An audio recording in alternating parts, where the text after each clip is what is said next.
Saya tegaskan lagi kata Nabi SAW, al-kibru, sombong itu, ya, hadis Muslim nomor hadis 91.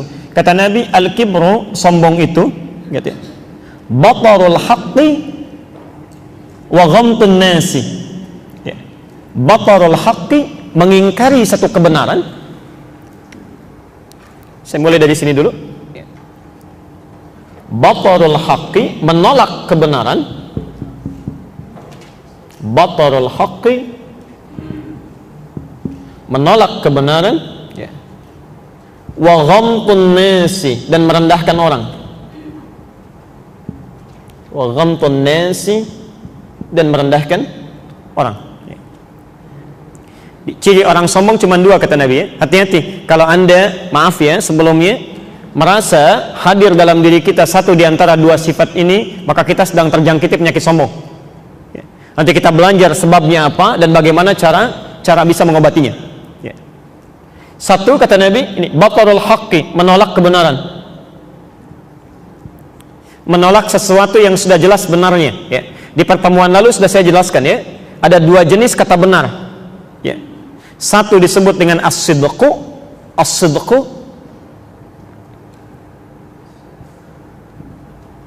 yang kedua disebut dengan al-haqqu. Kalau sidqun itu artinya kebenaran yang masih diragukan sementara orang. Ya.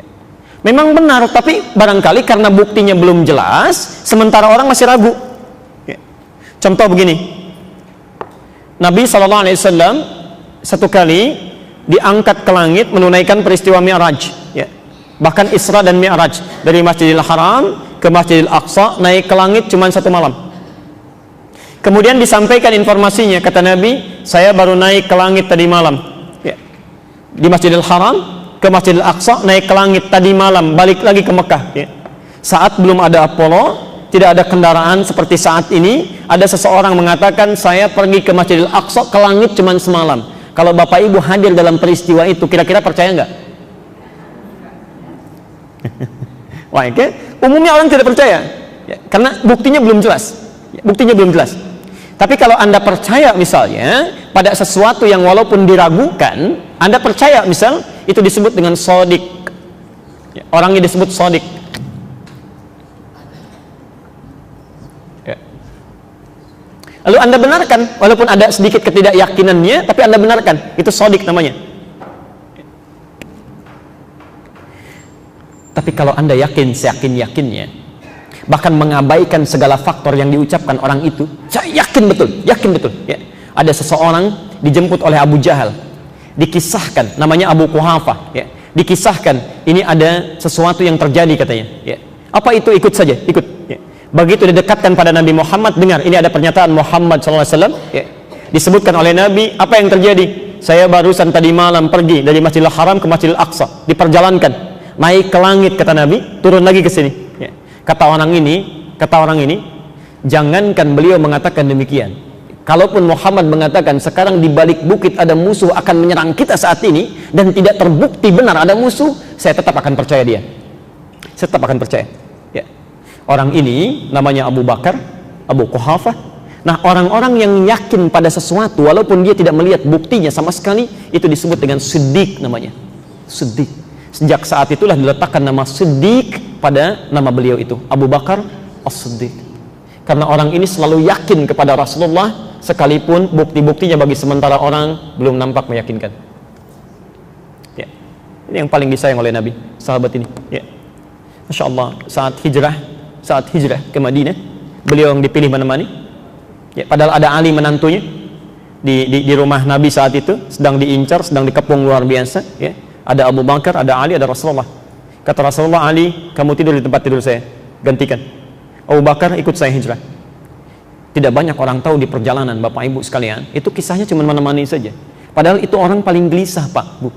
Di jalan kadang ke depan, kadang ke belakang, ke kanan, ke kiri. Kata Rasulullah, kamu apa yang kamu lakukan? Kata Abu Bakar, saya ke depan karena saya khawatir ada anak panah tiba-tiba melesat di depan, biar saya kena duluan.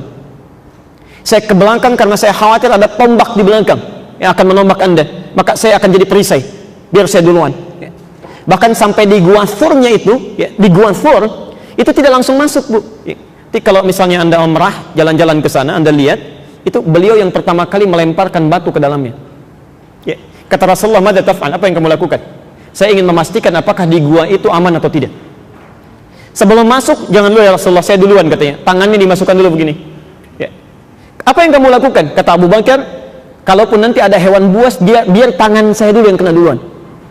Sampai masuk ke dalamnya, orang yang selalu menangis, khawatir, takut tuh Abu Bakar. Sampai turun ayat mengisahkan itu. La tahzan innallaha ma'ana. Jangan takut, jangan sedih. Allah bersama kita ini. Abu Bakar. Maka bagaimana sahabat yang paling mulia, sangat disayang oleh Nabi, putrinya menjadi istri Nabi SAW, dimuliakan, yang kata Nabi pahanya tidak sebanding dengan amalan umat manusia. Lalu datang sementara orang, kemudian tiba-tiba ringan lisannya mencela Abu Bakar. Ada sesuatu yang salah dalam dirinya, ada yang keliru, ada sedih. Tapi kalau al-haq, maaf, itu adalah kebenaran yang sangat jelas buktinya, tidak ada celah dari sisi manapun kita meragukannya. Ini saking jelasnya kita nggak bisa mengelak. Misal, ini apa? Ini spidol. Baik. Kalau saya bilang, maaf, bukan spidol, ini handphone misalnya. Percaya nggak? Karena jelas buktinya kelihatan. Nah, kalau ada orang-orang yang mengingkari sesuatu yang sudah jelas benarnya, kemudian diingkari juga, ada yang salah dalam dirinya, itu orang sombong. Misal, maaf, kita bicara tentang maksiat dulu misalnya. Bohong itu dosa enggak? Sudah jelas dosanya, kok ada yang berbohong juga? Kan sudah jelas dustanya. Gosip dosa enggak? Sudah tahu dosa, kok dinikmati juga? Maka orang-orang yang bermaksiat, ada nanti ayat-ayat di Quran, seakan-akan dia itu seperti kena penyakit sombong. Kok sombong ya? Kayak orang yang sudah punya banyak amal, kalau berdosa pun nggak berpengaruh gitu. Nanti ada di Quran orang-orang yang seakan-akan merasa banyak amalnya, nggak apa-apa, kalaupun masuk neraka paling sebentar. Quran surah kedua Al-Baqarah ayat 80. Posisi paling kiri sebelah ke atas. Wa qalu lan tamassana an-naru illa ayyaman ma'dudah. Sementara orang-orang Yahudi berkata, mereka berkata, nggak apa-apa masuk neraka juga. Kami ini kan kekasih Tuhan. Allah sayang dengan kami. Kalaupun masuk neraka disiksa paling sebentar aja. Sebentar. Bahkan ada yang menghitung, Pak, dihitung-hitung sama dia. Paling sehari, 2 hari, 3 hari katanya. Itu ada di Ali Imran ayat ke-24. Quran surah 3 ayat 24. Posisi paling kanan sebelah atas. Dzalika bi annahum qalu lan tamassana an-naru illa ayyaman ma'dudat. Alifnya panjang. Yang di Al-Baqarah tidak ada alifnya, ma'dudah. Jadi dia masih membayangkan paling sebentar, tapi ketika ditanya dia nggak tahu kapan sebentarnya. Tapi kalau yang di Ali Imran, kenapa alifnya panjang? Kalau alifnya panjang ma'dudat, itu tandanya orangnya sudah menghitung. 1, 2, 3, dia kata orang ini nggak apa-apa, paling kalau masuk neraka cuma sebentar, bisa dalam hitungan jari keluar dari situ. Anda bayangkan, kata Quran, ada orang sombong yang merasa banyak amalnya, mudah berbuat maksiat. Seakan-akan maksiat sedikit gak apa-apa lah, paling nanti diampuni juga. Jadi kalau ada orang sudah tahu bohong itu salah, gosip itu keliru, berselisih itu dosa, kok dilakukan juga? Artinya seperti orang yang sudah siap untuk itu. Makanya dijawab oleh Nabi, oleh Quran langsung. Dijawab oleh Quran langsung, kalau mau masuk neraka silahkan, kalau merasa singkat. Seharinya 1000 tahun. Quran surah 32 ayat kelima itu. Quran surah As-Sajdah ayat yang kelima itu. Fi yaumin kana miqdaruhu alfa sanatin mimma ta'udun. Quran surah 32 ayat kelima. Yudabbirul amra minas sama'i ilal ardi thumma ya'ruju ilaihi fi yaumin kana miqdaruhu alfa sanatin mimma ta'udun. Insyaallah. Hati-hati. Kata Quran kalau mau silahkan. Sehari, 2 hari, 3 hari, cuman 1 harinya 1000 tahun. Jadi kalau kita konversi ke hitungan kita, kurang lebih 1 detiknya itu 48 hari. Jadi kalau ada orang masuk neraka, disiksa di situ cuma 1 detik saja, itu sakitnya sama dengan 48 hari di dunia. Bapak tahu siksa paling ringan di neraka seperti apa? Quran surah keempat An-Nisa, Bu, ayat 56. Quran surah 4 ayat 56. Itu paling ringan ya, paling ringan. Innal ladzina kafaru bi ayatina sawfa nuslihim nara. Sungguh orang-orang yang selalu mengingkari ayat kami, ya, mengingkari perintah kami, keterangan kami, ya. Ingat, kalau ada kata kafar, saya sudah pernah terangkan, itu bisa mencakup orang non muslim atau orang Islam, ya.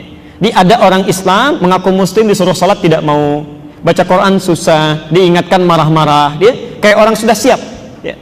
Kayak orang sudah siap. Kata Allah, kalau ada orang begitu, dosanya banyak, kemudian masuk neraka, paling ringannya saufa nuslihim nara. Nusli itu artinya diambil ubun-ubunnya, tarik begini, ya. Kemudian dicelupkan, maaf, pernah bikin teh celup?